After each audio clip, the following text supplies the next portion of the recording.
नमस्कार। आज नवेम्बर मास 14 तारीख गुरुवार। आज अनुचिंता मनुष्य आवेशग्रस्त न होई बुझी विचारी कर्म करने उचित। कर्म रे व्यस्त रहिले आलस्य और पर निंदा दूरे जाए। सेतिपाई सत्कर्म को धर्म कहा जाए।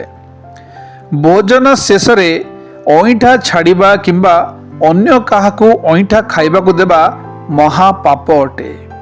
एहिपरि कर्म करने द्वारा मनुष्य दरिद्र होई रोगाक्रांत होइथाए।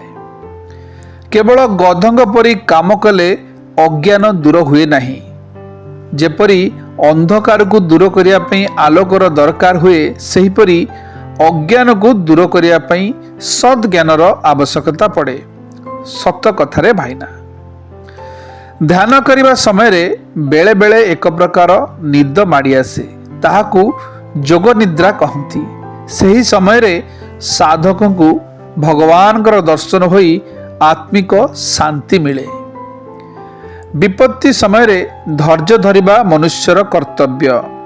विपत्तिग्रस्त मनुष्य को सेवा करने द्वारा शरीर सदुपयोग होता है। यह खांटी सत कथा। जो माने निजर स्वार्थ त्याग करी समाजर हित चिंतन करती, से माने सबुबेले पूजित होई अमर रुहंती। मानव शरीर भगवानकर श्रेष्ठ उपहार। ताहाकू सुस्थ सबल और निरोग रखिबा मनुष्यर प्रथम कर्तव्य। ईश्वरंक उपहार को उपेक्षा करी ताहाकू रोगी और शक्तिहीन करिबा महापाप अटे।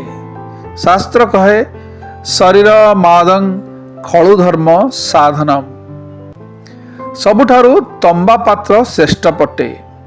तंबा पात्र को अईठा करिबा किंबा शौचालय नेबा महापाप अटे। तंबा लोटारे स्नान कले गंगा स्नानर पुण्य मिले।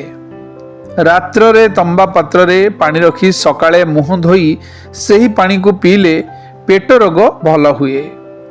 कारण पेट होउची समस्त रोगर जननी। झाड़ा सफा हेले सबु रोग चली जाए। पतंग थरे आलोक देखिला परे अंधकार को जाए नहीं। पिंपुड़ी गुड़े प्राण विसर्जन करे किंतु सेठारु फेरे नहीं। भक्त थरे भगवान को अंतरात्मा रे दर्शन कले स्वार्थ दुनिया को आउ आसे नहीं। से आनंद ही आनंद पाए। निजे तपस्या करंतु आनंद मिलिबो। शुभ सकाळ। जीवनटी आपणकर मंगलमय हेउ।